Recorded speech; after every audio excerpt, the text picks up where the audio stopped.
Hi hello friends, എല്ലാ കൂട്ടുകാർക്കും പുതിയൊരു റിവ്യൂയിലേക്ക് സ്വാഗതം.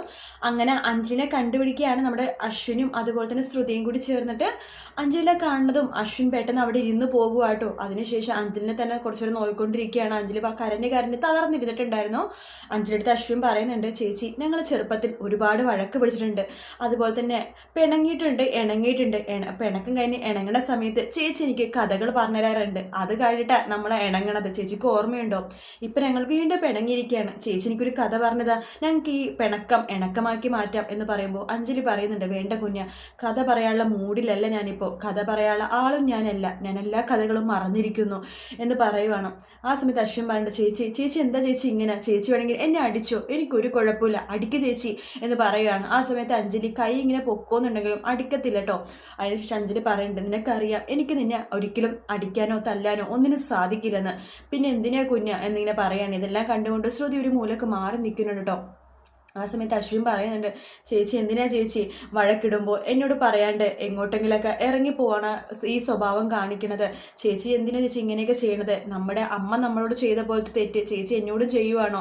പെട്ടെന്നൊരു ദിവസം പറയാണ്ട് അങ്ങോട്ട് ഇറങ്ങി പോകുക എന്ന് പറയുമ്പോൾ പെട്ടെന്ന് അത് കേൾക്കുമ്പോൾ അഞ്ജലിക്ക് വല്ലാതെ വിഷമം തോന്നുകയാണ്. സോറി കുഞ്ഞ, ഞാൻ നിന്നെ വിഷമിപ്പിക്കണമെന്ന് വിചാരിച്ചിട്ടല്ല എന്ന് പറയുവാണ്.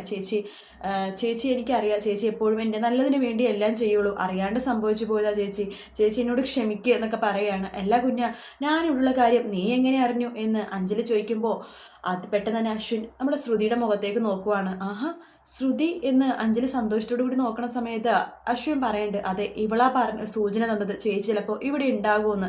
അങ്ങനെയാ ഞാനിവിടെ വന്നത്, ചേച്ചിക്ക് വേണ്ടി ഞാൻ ഇവളെ വീട്ടിൽ പോയി കൂട്ടിക്കൊണ്ടു വന്നു എന്ന് പറയുമ്പോൾ അഞ്ജലിക്ക് വല്ലാതെ സന്തോഷം തോന്നുവാണ്. അഞ്ജലി പറയുന്നുണ്ട്, ഒരുപാട് സന്തോഷമായി കുഞ്ഞ എന്ന് പറയണമെങ്കിൽ നമുക്ക് പോയാലോ? ശരി എന്ന് പറയുന്നുണ്ട്. അങ്ങനെ അവരെല്ലാവരും കൂടി തിരിച്ച് വീട്ടിലേക്ക് പോവാണ്. ശ്രുതിയാണ് അഞ്ജലിയുടെ കൈ പിടിച്ച് വണ്ടിയിലൊക്കെ കയറുന്നത്. അങ്ങനെ അവർ സന്തോഷത്തോടു കൂടി വീട്ടിലെത്തുന്ന സമയത്ത് ശ്യാമാണെങ്കിൽ ആകെ പൊട്ടിത്തെറിക്കുവാട്ടോ. പ്രീതിയെടുത്തും അമ്മായിടത്തും പറയുന്നുണ്ട്, ഓ, എൻ്റെ പൈസ മേടിക്കാൻ നിങ്ങൾക്ക് വല്ലാത്ത ബുദ്ധിമുട്ടാണല്ലേ, ഞാനൊരു വഴിപോക്കനാണല്ലോ, അങ്ങനെയാണല്ലോ നിങ്ങൾ എന്നെ കാണുന്നത്, അതുകൊണ്ടല്ലേ ശ്രുതി അവിടെ പോയത്, അവളുടെ ശത്രുവിൻ്റെ വീട്ടിൽ പോയത്, ഇങ്ങനെയൊന്നും പാടില്ലായിരുന്നു എന്നൊക്കെ പറയാണ്. ആ സമയത്ത് പ്രീതി പറയുന്നുണ്ട്, അയ്യോ ശ്യാം സാർ, അങ്ങനെയല്ല, ആ വീട്ടിൽ അശ്വിൻ സാർ മാത്രമേ, ആ അശ്വിൻ എന്ന് പറഞ്ഞ ആൾ മാത്രമേ അവളായിട്ട് പിണക്കോ അതുപോലെ തന്നെ അവളുടെ അവളുടെ ശത്രുവിനെ പോലെ കാണുന്നുള്ളൂ, ബാക്കി എല്ലാവരും പാവമാണ്, അതുകൊണ്ട് ആ വീട്ടിൽ പോയി ജോലി എടുക്കണ ശമ്പളം മേടിക്കണല്ലേ, കുറച്ചിലായിട്ടൊന്നും കാണണ്ട എന്ന് പറയുമ്പോഴേക്കും ശ്യാം പറയുന്നുണ്ട്, അതെന്ത് വർത്തമാനമാണ് പ്രീതി നീ പറയണത് എന്ന് പറയുമ്പോൾ, അയ്യോ ശ്യാം സാർ, ഞാൻ അങ്ങനെ ഉദ്ദേശിച്ചില്ല പറഞ്ഞത്, ആ വീട്ടിൽ ബാക്കിയുള്ളവർ നല്ലവരാണെന്ന് ഉദ്ദേശിച്ചുള്ളൂ എന്ന് പറയുകയാണ്. എങ്കിലും ഇത് കുറച്ച് കൂടിപ്പോയി, എൻ്റെ കയ്യിൽ നിന്ന് പൈസ മേടിക്കാൻ നിങ്ങൾക്ക് വലിയ അപമാനമായിരുന്നു അല്ലേ, എന്നിട്ട് അവളെ ഏതൊരു വീട്ടിൽ പറഞ്ഞയച്ചിരിക്കുന്നു പണിയെടുക്കാൻ വേണ്ടിയിട്ട് എന്നൊക്കെ പറയട്ടെ. ശ്യാം ആകെ പൊട്ടിത്തെറിക്കുവാട്ടോ. അതിനുശേഷമാണെന്നുണ്ടെങ്കിൽ നമ്മുടെ അഞ്ജലിയും അതുപോലെ തന്നെ എല്ലാവരും കൂടി വീട്ടിലിങ്ങനെ ഇരിക്കുന്ന സമയത്ത് അഞ്ജലി പറയുന്നുണ്ട്, ഇന്ന് രാഖി കെട്ടണ ദിവസമാണ്.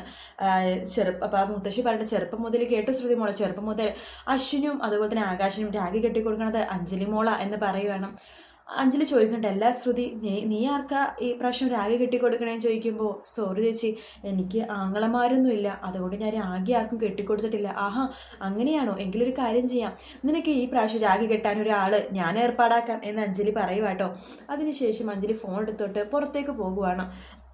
അതിനുശേഷം വിളിക്കുന്നത് ശ്യാമിനെയാണ് കേട്ടോ. ഹലോ എന്ന് പറയുമ്പോൾ, ആ മഹാറാണി, ഞാൻ അങ്ങോട്ട് വിളിക്കാൻ നിൽക്കുമായിരുന്നു എന്ന് പറയുമ്പോൾ, ആണോ ചേട്ടൻ, ഞാൻ ചേട്ടത്തൊരു കാര്യം പറയാൻ വേണ്ടി വിളിച്ചത്, എന്താ പറഞ്ഞോളൂ എന്ന് പറയുമ്പോൾ, അതെ ചേട്ടനറിയാലോ, ഇന്ന് രാഖി കെട്ടുന്ന ദിവസമാണ്, നമ്മുടെ ശ്രുതിക്ക് ആങ്ങളമാരൊന്നുമില്ല, അപ്പോൾ അതുകൊണ്ട് ചേട്ടൻ്റെ കയ്യിൽ രാഖി കെട്ടാമോ എന്ന് എനിക്കൊരു ആഗ്രഹം തോന്നുന്നു, അതുകൊണ്ട് ചേട്ടൻ നേരത്തെ വരാമോ, ചേട്ടൻ്റെ കയ്യിൽ രാഖി കെട്ടിത്തരും എന്ന് പറയുവാണ്.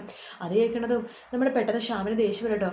ശ്യാം പറയണ്ടേ, എന്തൊക്കെയായി പറയണത്, ഞാൻ ഒരുപാട് ദൂരെയാണ്, ഈ കാര്യങ്ങളൊക്കെ ഇപ്പോഴാണോ പറയണത്, നേരത്തെ പറയണ്ടേ, എനിക്ക് എന്തായാലും കറക്റ്റ് സമയത്ത് അവിടെ വരാൻ പറ്റുമെന്ന് അറിയില്ല, ഞാൻ നോക്കാം എന്നൊക്കെ പറഞ്ഞ് ഫോൺ കട്ട് ചെയ്യാണ് ശ്യാം. അത് കേൾക്കുമ്പോൾ അഞ്ജലിക്ക് വിഷമം പോകുന്നുണ്ട്. അഞ്ജലി ആ സമയത്ത് അകത്തേക്ക് കയറുവാണ്. അഞ്ജലി അപ്പോഴേക്കും ലാവണ്യ അങ്ങോട്ടേക്ക് വരുന്നുണ്ട് കേട്ടോ. ലാവണ്യ അടുത്ത് അഞ്ജലി ചോദിക്കുന്നുണ്ട്, അല്ല ലാവണ്യ, നീ ആർക്കാ രാഗ കെട്ടിക്കൊടുക്കുന്നതെന്ന് ചോദിക്കുമ്പോൾ ലാവണ്യ പറയുന്നുണ്ട്, അയ്യോ സോറി അഞ്ജലി ചേച്ചി, എനിക്കും ആങ്ങളമാരാരുമില്ല, ചെറുപ്പത്തിൽ കസിൻസിൻ്റെ കയ്യിലൊക്കെ കെട്ടിക്കൊടുക്കുമായിരുന്നു ഒരു തമാശക്ക്, ഇപ്പം വലുതായില്ലേ, അവരൊക്കെ ഇപ്പം എവിടെയാണോ പല രാജ്യങ്ങളിൽ പല ജോലി ചെയ്തുകൊണ്ടിരിക്കുകയാണ്, അതുകൊണ്ട് ആരുമില്ല ചേച്ചി, മാത്രമല്ല ഈ രാഗിലൊന്നും എനിക്ക് വിശ്വാസമില്ല, ഒരു രാഗി കെട്ടിക്കൊടുത്താൽ അയാളെ ആങ്ങളായി കാണും പോലും, അതൊക്കെ ഇവിടുത്തെ എങ്ങനെയാണ് ചിന്തിക്കാൻ പറ്റുന്നത് എനിക്ക് ഇപ്പോഴും ആലോചിച്ചിട്ട് മനസ്സിലാവുന്നില്ല ചേച്ചി എന്ന് ലാവണ്യ പറയുമ്പോൾ നമ്മുടെ ശ്രുതി പറയുന്നുണ്ട്, ലാവണ്യ മേഡം, ഒരിക്കലും രാഖി എന്ന് പറയണത് അങ്ങനത്തെ ഒരു സംഭവമല്ല, ഒരു ചരട്. അതൊരു ചരടായിട്ട് മാത്രം കാണുന്നതുകൊണ്ട് ലാവണ്യ മേഡത്തിന് ഇങ്ങനെയൊക്കെ തോന്നുന്നത്. അതൊരു സ്നേഹബന്ധത്തിന്റെ ചരടാണ് എന്നൊക്കെ ശ്രുതി പറയുമ്പോൾ ലാവണ്യ പറയണ്ടേ, കാർട്ടൂൺ ബേബി നീ തന്നെ ക്ലാസ് എടുക്കുന്ന നാട്ടിക്കല്ലേ കേട്ടോ എന്നിങ്ങനെ പറയുവാണ്. അങ്ങനെ അശ്വിനെയും അതുപോലെ തന്നെ ആകാശിനെയും വിളിക്കുവാണ്, നമ്മുടെ അടുത്തേക്ക് വിളിക്കുവാണ് അഞ്ജലി. അതിനുശേഷം രാഖി എടുത്ത് നമ്മുടെ അശ്വിൻ്റെ കയ്യിലേക്ക് കെട്ടിക്കൊടുക്കുന്നുണ്ട്. എങ്ങനെയുണ്ട് ഈ പ്രാവശ്യത്തെ രാഖി കുഞ്ഞാന്ന് ചോദിക്കുമ്പോൾ കുഴപ്പമില്ല പോരാ എന്ന് പറയുമ്പോൾ അഞ്ജലിയുടെ മുഖം മാറുവാണ്. ആ സമയത്ത് അശ്വിൻ പറയട്ടെ, ഞാൻ ഒരു തമാശക്ക് പറഞ്ഞതല്ലേ ചേച്ചി എന്ന് പറയാണ്. മുത്തശ്ശി പറയുന്നുണ്ട്, എല്ലാ വർഷവും ഇവളുടെ കൈ കൊണ്ടിട്ട് രാഖി ചെറുട് ഉണ്ടാക്കണത് എന്നിങ്ങനെ പറയുവാട്ടോ. അതിനുശേഷം ആകാശിനെ വിളിക്കണം. ആകാശം ഇങ്ങോട്ട് വാടാ എന്ന് പറഞ്ഞ് അഞ്ജലി വിളിക്കുവാണ്.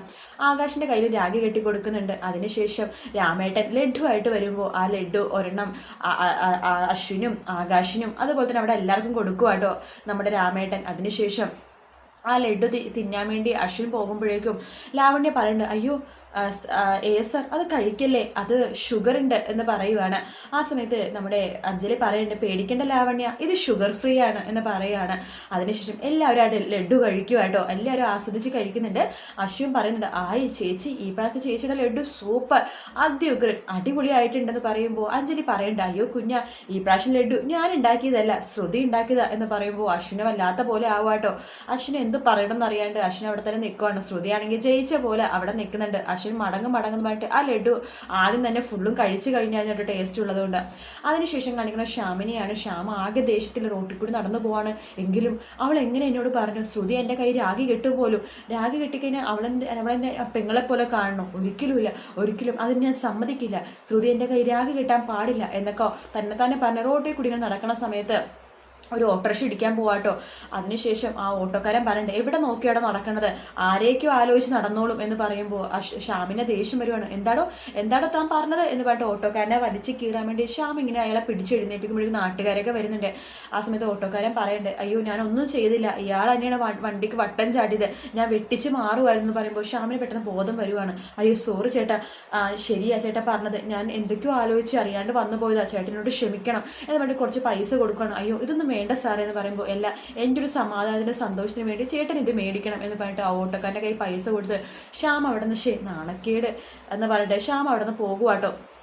അതിനുശേഷം നമ്മുടെ ശ്രുതി അഞ്ജലി ചേച്ചി എന്നെ ഞാൻ ഇറങ്ങട്ടെ എന്ന് പറഞ്ഞിട്ട് ഇറങ്ങാൻ പോകുമ്പോഴേക്കും നമ്മുടെ അഞ്ജലി പറയുന്നുണ്ട്, അതേ ശ്രുതി ലാവണ്യക്ക് കുറച്ച് കറികളൊക്കെ ഉണ്ടാക്കാൻ വേണ്ടി നാളെ പഠിപ്പിക്കണം കേട്ടോ, അശ്വിനെ ഇഷ്ടപ്പെട്ട കറികളും കാര്യങ്ങളൊക്കെ നീ പഠിപ്പിച്ചെടുക്കണം, വിളക്ക് എങ്ങനെയാണ് വെക്കേണ്ടതെന്നും എല്ലാം പഠിപ്പിച്ചു കൊടുക്കണം, സാരി ചുറ്റുന്ന കാര്യങ്ങളും എല്ലാം പഠിപ്പിച്ചു കൊടുക്കണം എന്ന് അഞ്ജലി പറയുമ്പോൾ ശ്രുതി പറയണ്ട, അതൊക്കെ ഞാൻ ഏറ്റു ചേച്ചി എന്ന് പറയുകയാണ്. ആ സമയത്ത് ലാവണ്യ പറയുന്നുണ്ട്, എന്തിനാ ചേച്ചി ഇതിനെയൊക്കെ കാർട്ടൂൺ ബേബിനെ ഇതാക്കണത്, അതൊക്കെ എനിക്കറിയാം, വിളക്ക് വെക്കണം അത്ര വലിയ കാര്യമൊന്നും അല്ലല്ലോ എന്ന് പറയുമ്പോൾ അഞ്ജലി പറയേണ്ട, വിളക്ക് അങ്ങനെ വെക്കണതല്ല, അതിന് ഓരോരോ ചിട്ടവട്ടങ്ങളുണ്ട്, അതൊക്കെ ശ്രുതി നിന്നെ പഠിപ്പിച്ചോളും എന്ന് പറയാണ്.